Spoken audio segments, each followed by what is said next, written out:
जिले की सबसे बड़ी अधिकारी डीएम नेहा शर्मा एक सुबह सादे कपड़ों में बिना किसी सरकारी रौब के सब्जी खरीदने बाजार पहुंची। उनके चेहरे पर सादगी थी, चाल में आत्मविश्वास, लेकिन किसी को अंदाजा तक नहीं था कि ये महिला इस जिले की डीएम है।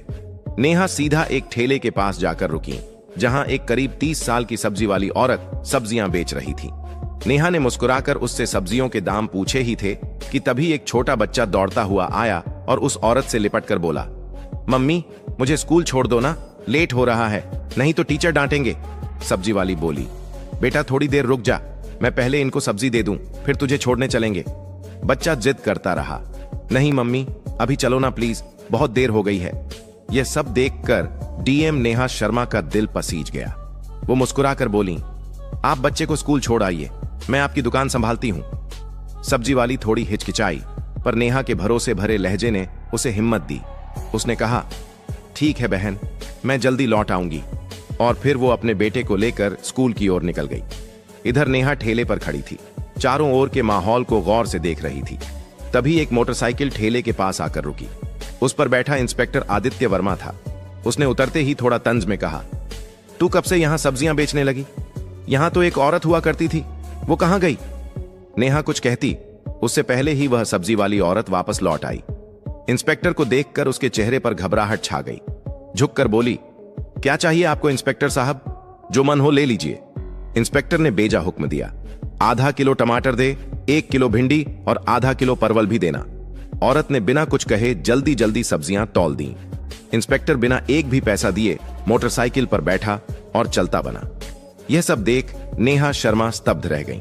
कुछ पल खामोशी में बीते, फिर उन्होंने सब्जी वाली से पूछा, बहन उसने पैसे क्यों नहीं दिए?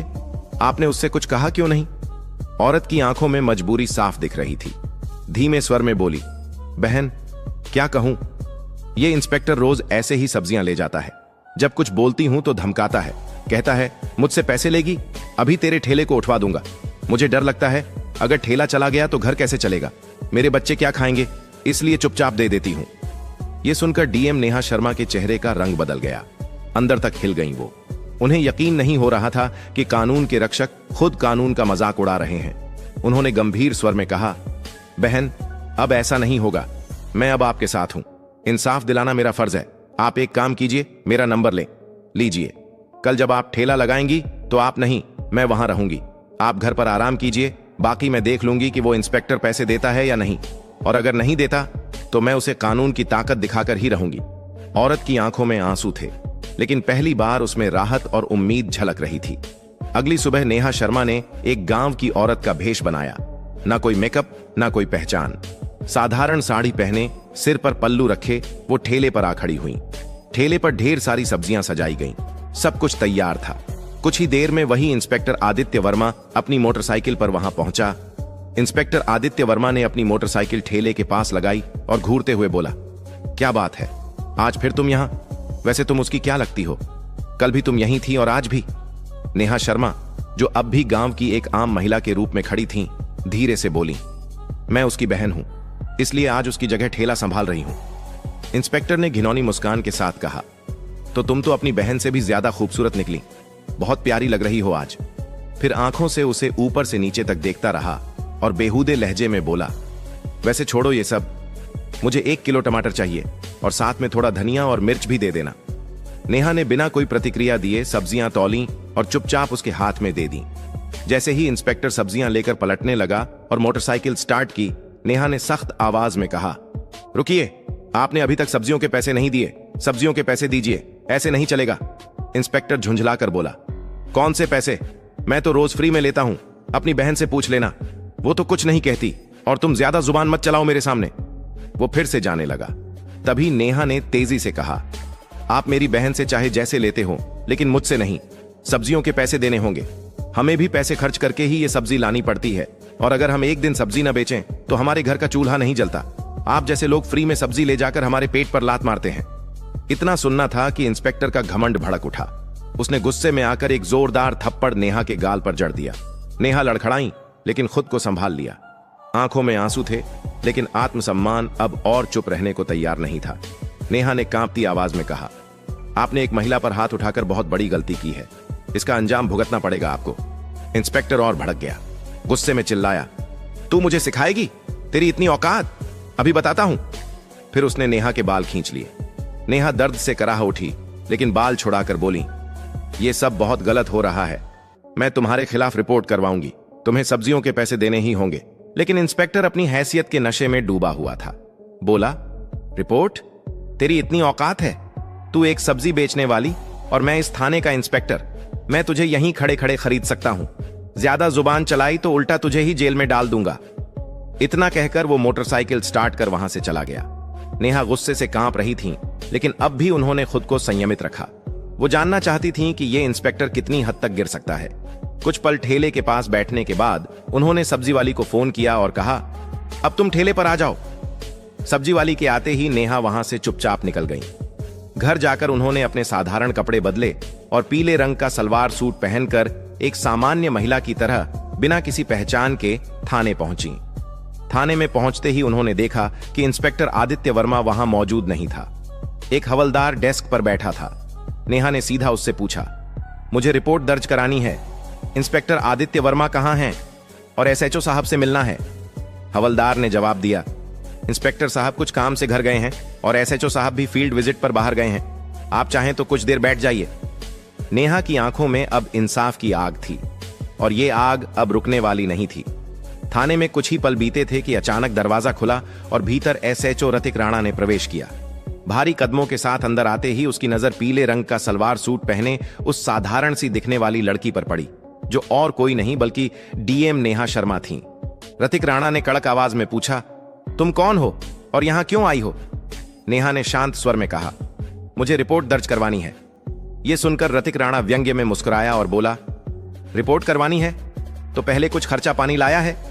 यहां रिपोर्ट दर्ज कराने के लिए 10 से 20 हजार लगते हैं। लाई हो तो निकालो फटाफट, फिर लिखवाता हूं तुम्हारी रिपोर्ट।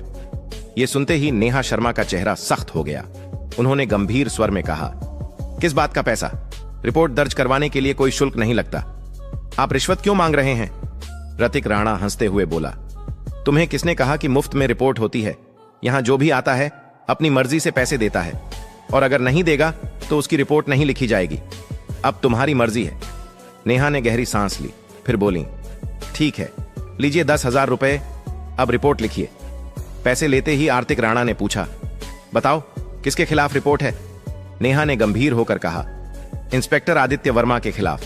उन्होंने एक सब्जी बेचने वाली औरत से बदतमीजी की।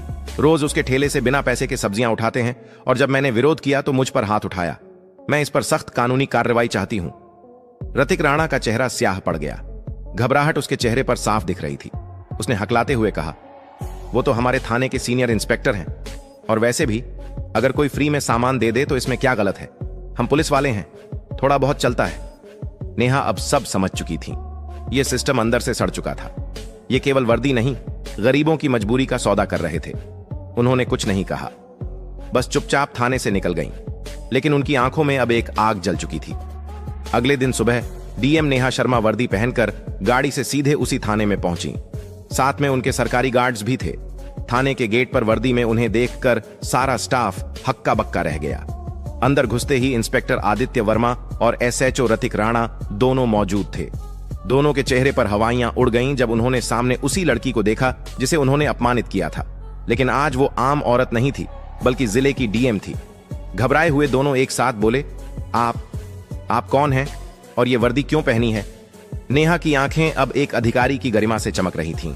उन्होंने गंभीर स्वर में कहा, वर्दी नहीं दिख रही? मैं हूं इस जिले की डीएम नेहा शर्मा और मैं अब सब जान चुकी हूं कि इस थाने में किस तरह गरीबों को धमकाया जाता है, उनसे पैसे ऐंठे जाते हैं और कानून के नाम पर अत्याचार किया जाता है। दोनों के पांव तले जमीन खिसक गई। घबराहट में उनकी आवाज कांपने लगी। मैडम, ये क्या कह रही हैं आप? अगर आप वाकई डीएम हैं तो हमें कोई आईडी दिखाइए। नेहा ने बिना एक शब्द कहे अपने बैग से सरकारी पहचान पत्र निकाला और आर्तिक राणा के सामने रख दिया। आईडी देखकर रतिक राणा के हाथ कांपने लगे। उसके चेहरे से सारा रंग उड़ गया। तुरंत हाथ जोड़ते हुए नीचे झुक गया। माफ कर दीजिए मैडम, मुझे नहीं पता था कि आप डीएम मैडम हैं। मुझसे बहुत बड़ी गलती हो गई। पीछे खड़ा इंस्पेक्टर आदित्य वर्मा भी अब तक घबराया हुआ था।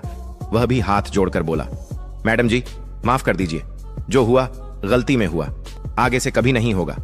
दोनों अधिकारी अब शर्मिंदगी में सिर झुकाए खड़े थे। लेकिन डीएम नेहा शर्मा की आवाज में अब कोई नरमी नहीं थी। उन्होंने कठोर स्वर में कहा, आज से तुम दोनों सस्पेंड हो। वर्दी पहनकर तुमने क्या किया है उसका हिसाब अब कानून करेगा। इस जिले में अब गरीबों का अपमान नहीं होगा, ना ही वर्दी की आड़ में लूटपाट। फिर उन्होंने पीछे खड़े स्टाफ को निर्देश दिया, इन दोनों को तत्काल प्रभाव से निलंबित किया जाए और इनके खिलाफ विभागीय जांच शुरू हो। पूरा थाना अब खामोश था। डीएम नेहा शर्मा ने एक बार फिर साबित कर दिया था कि वर्दी सिर्फ ताकत नहीं, जिम्मेदारी का प्रतीक होती है। डीएम नेहा शर्मा ने कड़े स्वर में दोनों अफसरों की ओर देखा और बोली, तुम दोनों माफी के लायक नहीं हो। आज जो तुमने किया है वो एक अधिकारी नहीं, एक अपराधी करता है। अगर मैं तुम्हें माफ कर दूंगी तो तुम फिर वही हरकतें करोगे, फिर किसी गरीब को कुचलोगे, फिर किसी मासूम की आवाज दबाओगे। इतना कहकर वो आगे बढ़ने लगी।